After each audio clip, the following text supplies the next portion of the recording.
Gang, and welcome back to the Man Cave. It's the old soldier Neil Whitman here, and we're gonna have another little rant today.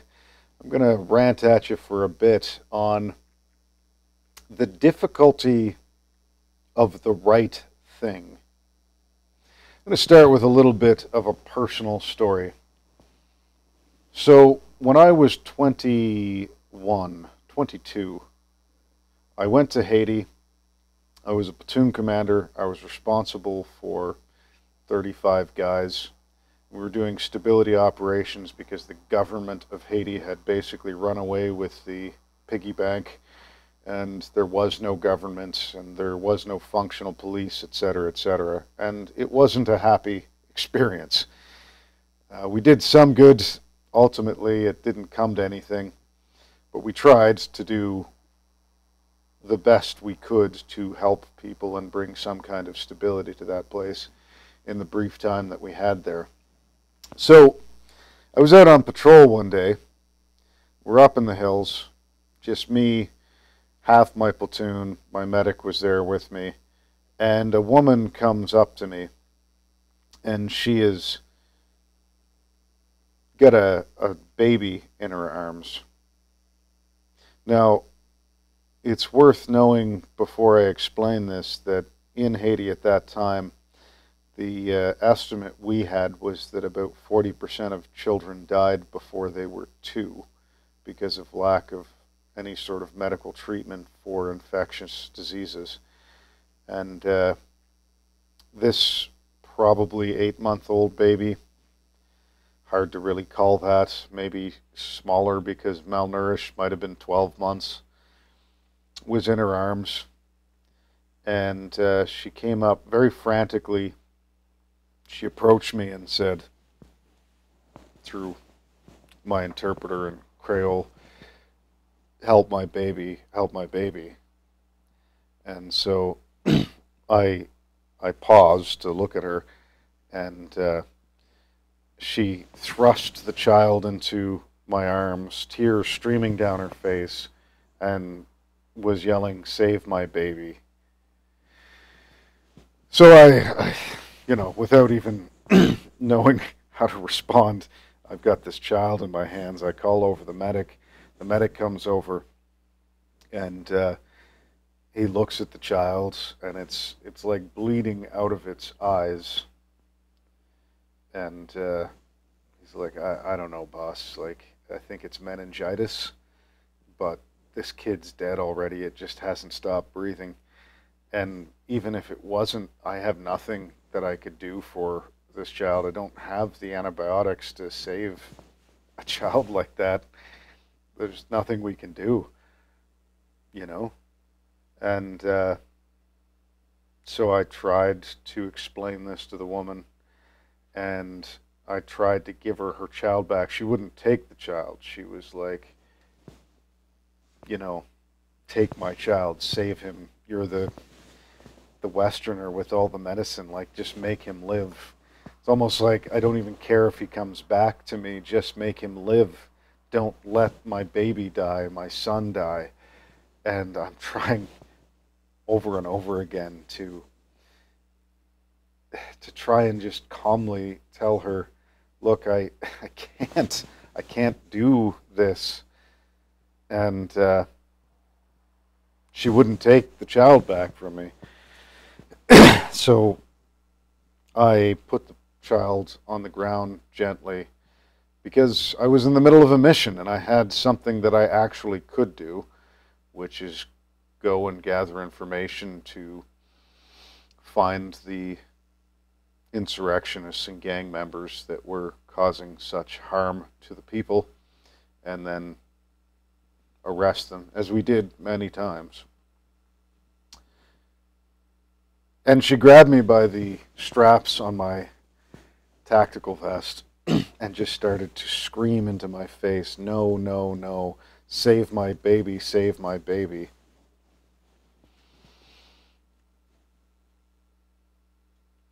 What do you do? You know what I'm saying? What do you do in that situation? And how do you know what the right thing to do is?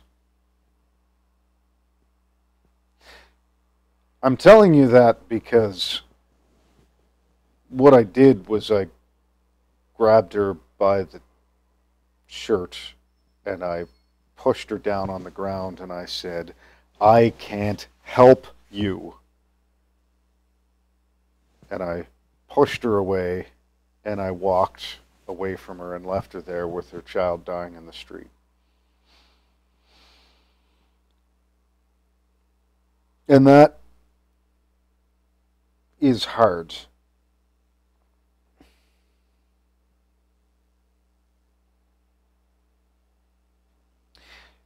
It's very, very difficult to try and be good in a broken world.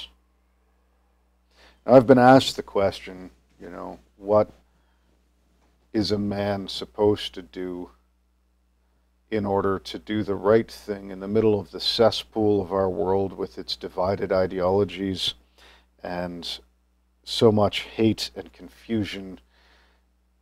It's easy to feel powerless.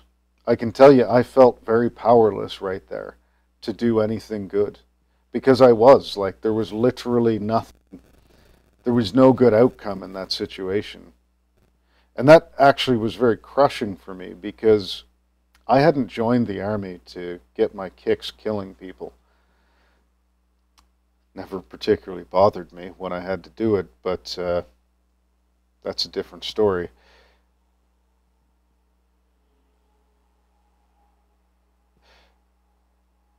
I joined the army because I wanted to help. I had that young man's ideology that I was going to be a hero. I'd read all the hero stories in my youth. And I think that was the time, that was the moment when I realized I wasn't a hero. That I actually couldn't always find a way to help people.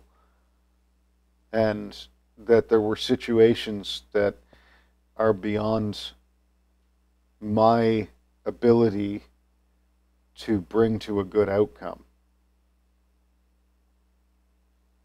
And that's hard. That's a hard, hard lesson that everyone has to learn. Whether it's, a loved one is sick and then dies, or sick and lives. I mean, the outcome of the sickness, you realize suddenly, is beyond your capability to have any true impact on. All you can do is support and love and try and give strength. But you don't get to decide if the outcome's going to be good. When a woman is pregnant, we've gone through numerous miscarriages in my marriage, in my experience with my wife, and she didn't decide that. She would have decided that they would live every time. And that's not within her power or mine to have any influence on that outcome. That's the world you live in, guys. That's the world you live in. That's the world I live in. It's the world where you don't always get to have an impact on the outcome, whether good or bad. There are many things you do influence. And I guess that's the place that we need to take this conversation, is that you don't actually get to decide the world you live in. All you can decide is how you're going to live in that world.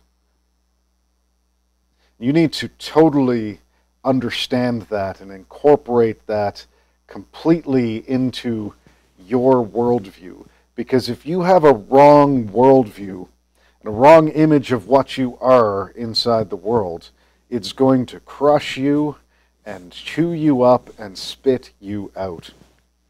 One of the most prevalent causes of long-term post-traumatic stress disorder / operational stress injuries, even the secular psychologists are coming to recognize, is moral injury. It's rooted in somebody having done something or experienced something which is so contrary to what they believe in their heart is right, even if they haven't intellectually agreed with that, but what they believe is right, that it creates a festering guilt inside them.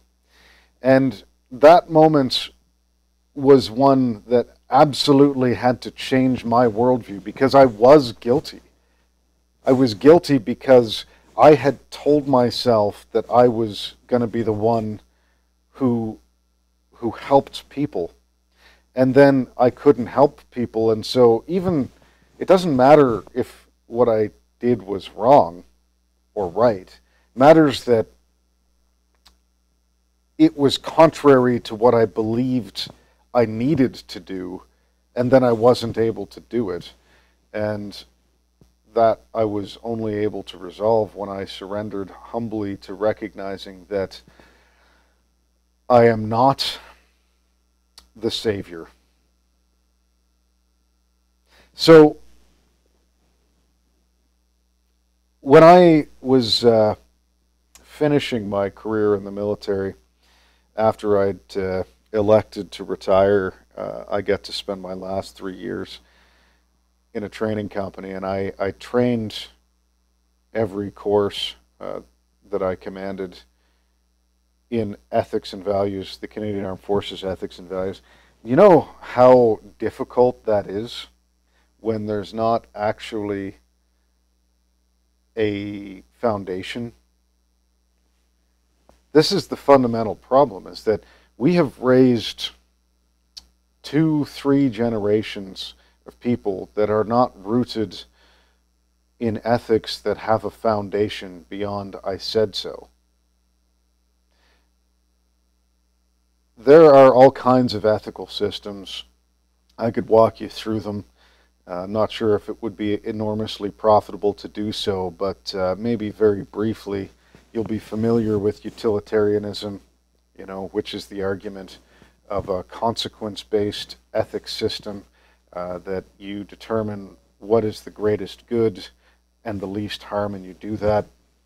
But it doesn't really work for all kinds of reasons. It doesn't work because how do you define what is good and what is bad, what is right and what is wrong that you're trying to achieve? I mean, one person can say, well, the greatest good is the greatest prosperity, and the other person will say, no, the greatest good is the greatest good for the state, a la Stalin, the greatest good for me, maybe. And another person will say, well, no, the greatest good is what is the greatest good for the environment. And now you're just debating what consequence is desirable, and you have no groundwork or foundation upon which to actually argue any of those things beyond your personal emotional attachment to one ideology or the other. And so that one just falls right in the crapper. And then, frankly, even if you could agree on what good and bad were, it doesn't work in reality anyway. It's fine on paper, but at the end of the day, how do you weigh 5 lives against one? If you're just going to go utilitarian and, the consequences. You don't even know what the consequences of those 5 lives versus that one life are. What if that one life is going to actually save millions and the 5 are actually going to take 10 billion, in a catastrophic nuclear war? Then, how do you decide? You don't know what the consequences are going to be, and it's just not possible to apply it. And then, you get into deontology, which is rules-based ethics based on either the rights of the person or the duty of the individual exercising those ethics. And that's fine again, except that you can't establish rights. What is a right to life? It's a fiction, unless it's actually derived from something greater. I'll tell you guys, killing someone's like turning off a light switch. They're just gone. It's not some great mystical experience, generally speaking. Well, in my experience, it's horrible to watch someone die, and I've done that many times, especially if they're dying painfully, because your empathy reaches out to them in their pain, but then they're a bag of meat. Sounds awful, but it's, unless human life has value, and how do you say that it does? So that's not really a foundation. It needs a foundation itself, you know? And then, yeah, virtue-based, what I think is right, well, that's great, but the next guy thinks something else. And social contract theory is horrible. Like, we all agree that this is right, therefore it's right. Well, you think that the majority of humans are the ones who should decide what right and wrong are? Do you have any understanding of history when you suggest that that is an ethical construct that is going to produce good results? Like, when have the majority of people chosen the right thing for society or individuals? Yeah, not good, guys. Like, the Bolshevik Revolution is a social contract agreement, and it wasn't a great time for anybody. So we have a problem when we're looking at right and wrong. And how do you even try, in the framework of this fallen, broken world filled with people who are inherently selfish and destructive, and try and do right? What is your responsibility?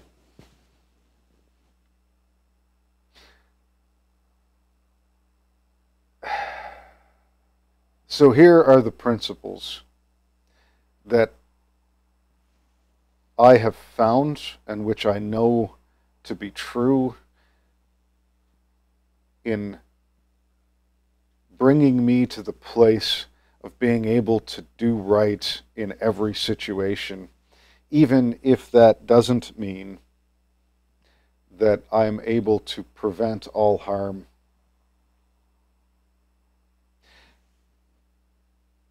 Forgiveness without cost.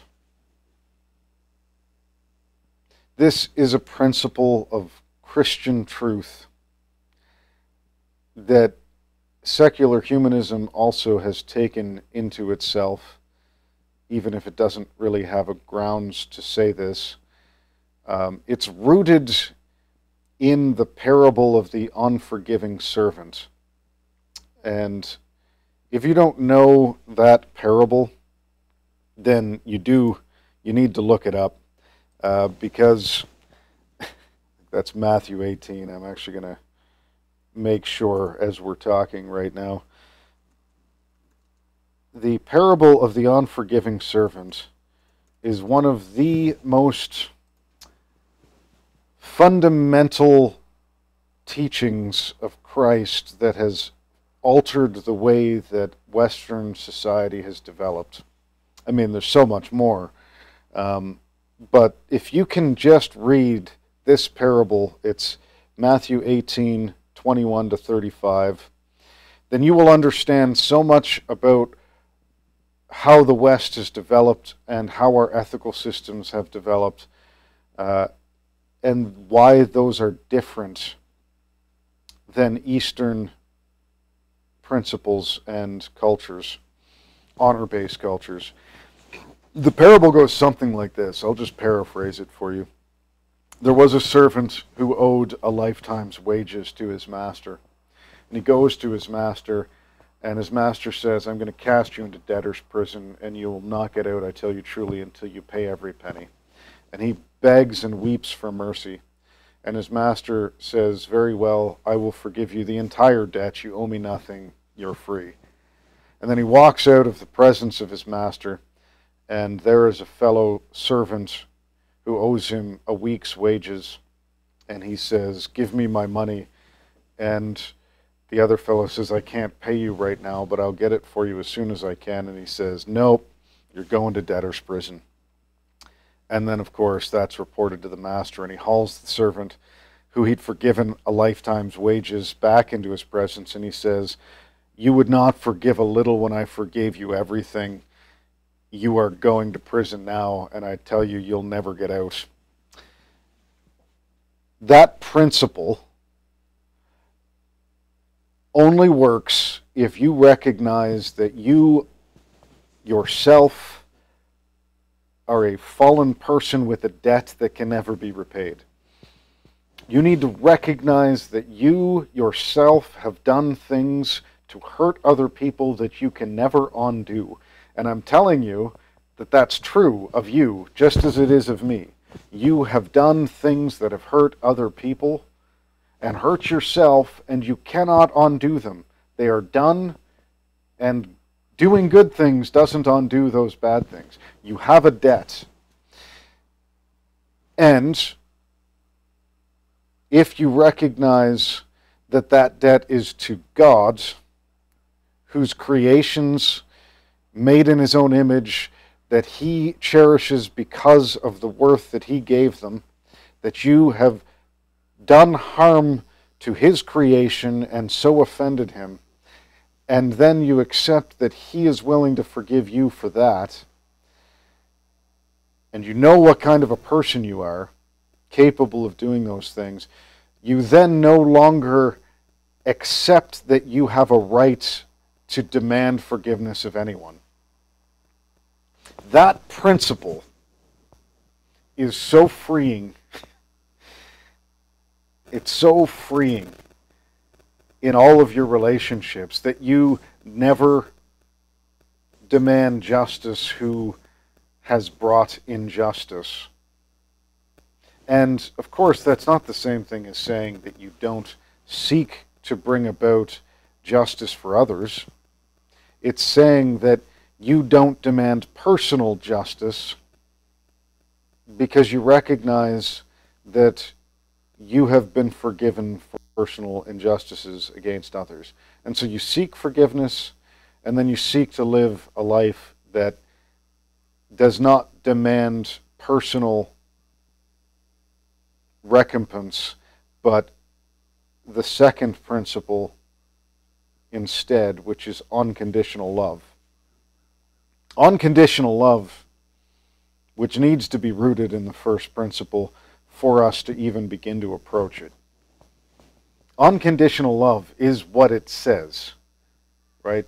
It is the highest principle of Christian living, and it means that you love people without any condition. You love without a condition that they deserve love. You love them because loving them is right, not because they have earned it. You love them because of you, not because of them. You love them because of God, not because of the person that you are loving. If you can wrap your head around those two things, then you can do right always. And the tricky thing about that, you have to be realistic in what you expect to happen. I couldn't possibly have fixed Haiti. It was literally impossible for me to have brought about peace, stability, and welfare for all of the people of Haiti. I mean, I'm one guy of what? We had, I don't know, like 160 troops there, maybe from Canada, and a bunch of Marines, maybe around 1,000, and some French Foreign Legion guys who were probably more harm than good. What? Against millions of people who were destroying themselves? Whatever reasons, it doesn't even matter. You want to talk about why it happened, that's besides the point. It was happening. We couldn't fix it. But I could still love every person that I dealt with. There's no way I was going to fix Afghanistan. Like,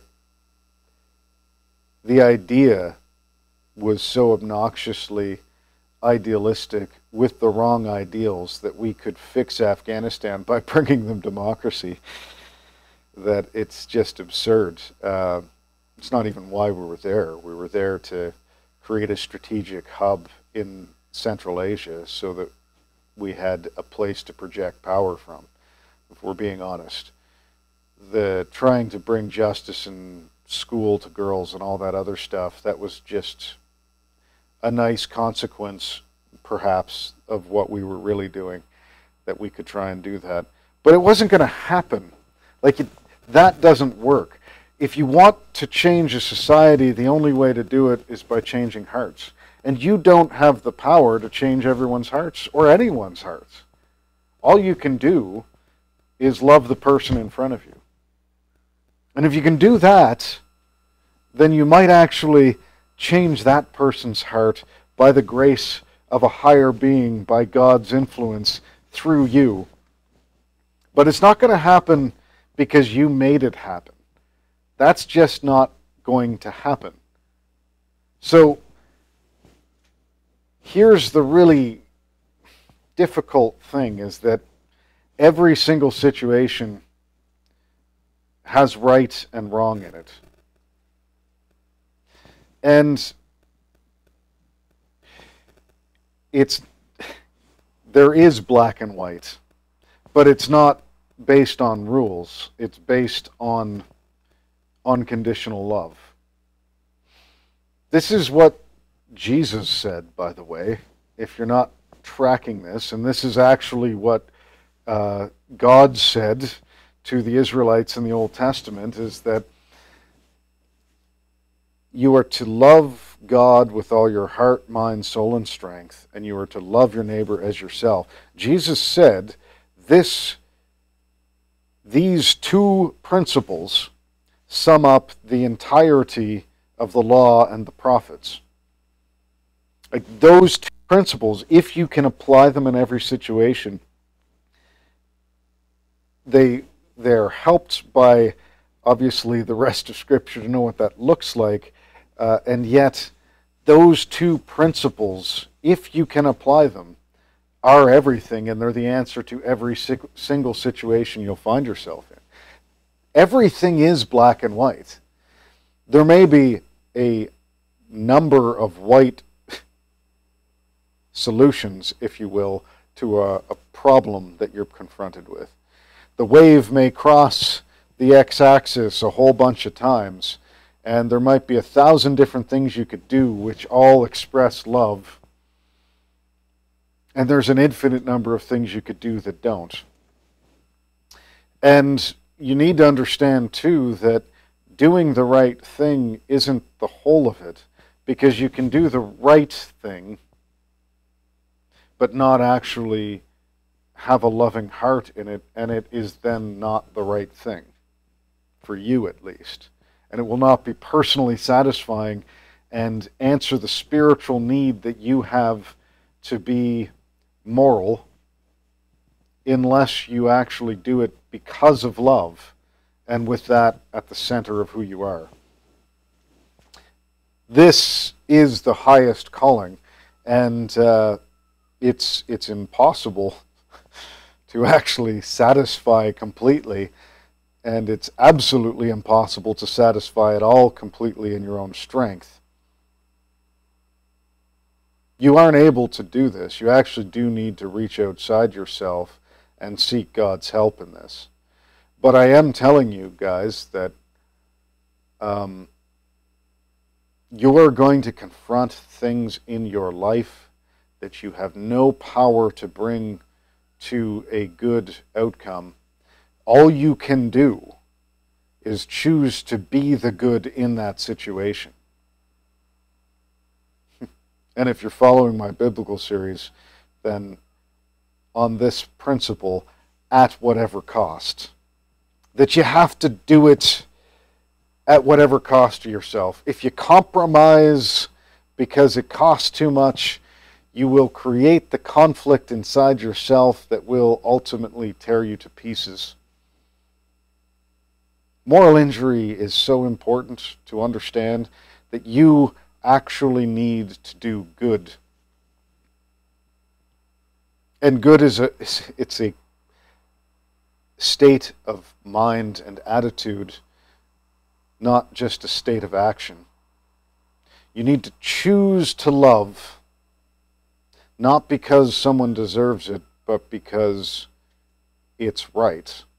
And it's right only because God has actually given people value. You do need to understand that if God doesn't give people value, there is no intrinsic worth in a person that is derived from higher power, then people don't have value and there is no meaning. That's simple logic. Now, you could argue for a different type of God, by all means. That's a totally different conversation. But the functional reality is that people's lives don't have meaning because they say they do, and they don't have meaning because I say they do. They either do or they don't have value. You need a God's eye view of the world if you want to do right. You can't be in the forest trying to decide which way to go when you're in Mirkwood and you don't even see the sun because the canopy is so thick above you. You need to get up above the trees and you need to look down, and then it will be clear from the God's eye perspective of how you act in a way that is right and good and satisfying to your own soul, and will then fill you with the spiritually satisfying answers to the problems of your life. So that is my call to you today. This life is very hard, and it's very confusing. If you're trying to figure it all out using your head, it's only going to crush you. So seek God, look for His answers, look for His guidance, and love the person in front of you. And Godspeed, my friends. Have a great day.